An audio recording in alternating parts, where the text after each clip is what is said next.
कभी अगर मौका लगे और भगवान आपको अगर बहुत कृपा करा हुआ हो, आपके घर में अगर बहुत बाबा की अगर कृपा हो और आंगन में बेलपत्री का वृक्ष हो, तो प्रयास करना कि उस बेलपत्री के वृक्ष के नीचे 12 ज्योतिर्लिंग का निर्माण एक बार पार्थिव मिट्टी से अवश्य करें। 12 ज्योतिर्लिंग का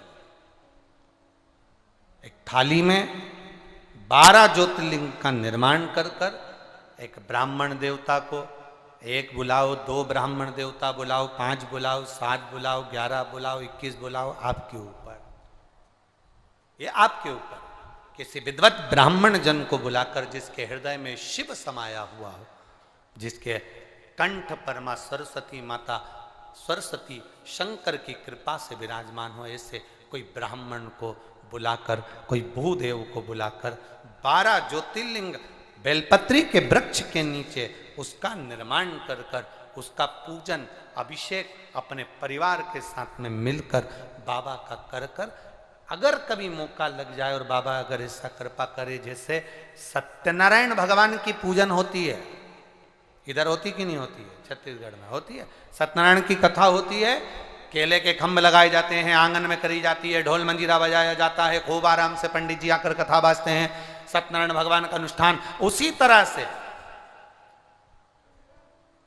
मणि शिवलिंग शिव महापुराण की कथा कहती है, अपने आंगन में अगर बेलपत्र का वृक्ष हो, उस वृक्ष के नीचे 12 ज्योतिर्लिंग का निर्माण कर कर ब्राह्मण देव को बुलाकर अभिषेक पूजन का अनुष्ठान कर कर फिर बाबा का स्मरण कर कर बड़े आनंद के साथ शाम के समय उस ज्योतिर्लिंग का फिर जो 12 बनाए हैं उसका विसर्जन भाव के साथ में आनंद के साथ में बन सके।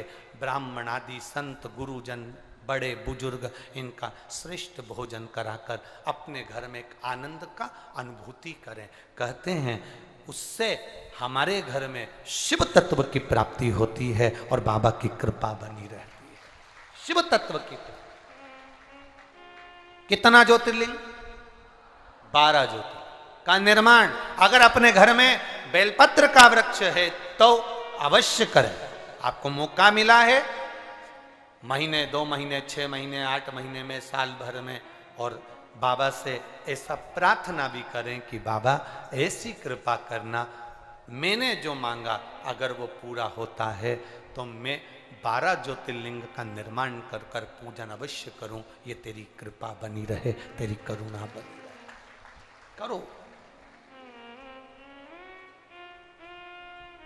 एक अविरल भक्ति के साथ, एक विश्वास और दृढ़ता के साथ पार्वती जी ने बेलपत्री के वृक्ष के नीचे शिवलिंग का निर्माण करा, उसका पूजन किया।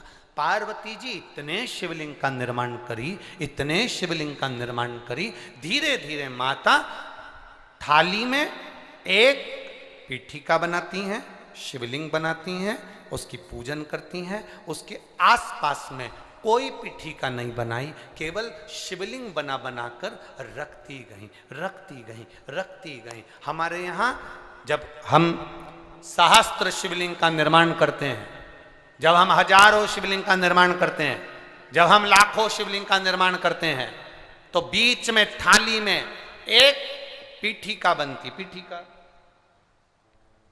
जो जलाधारी हम बनाते हैं वो एक बन गई, शिवलिंग बन गया।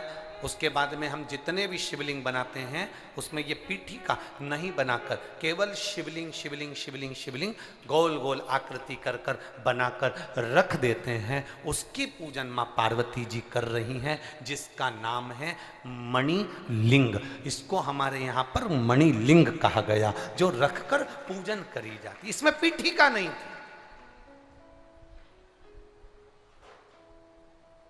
इसमें पीठिका नहीं दिख रही।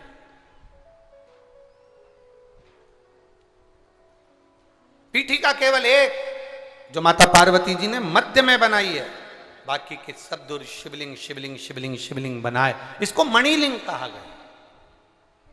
ये मणिलिंग की गणना।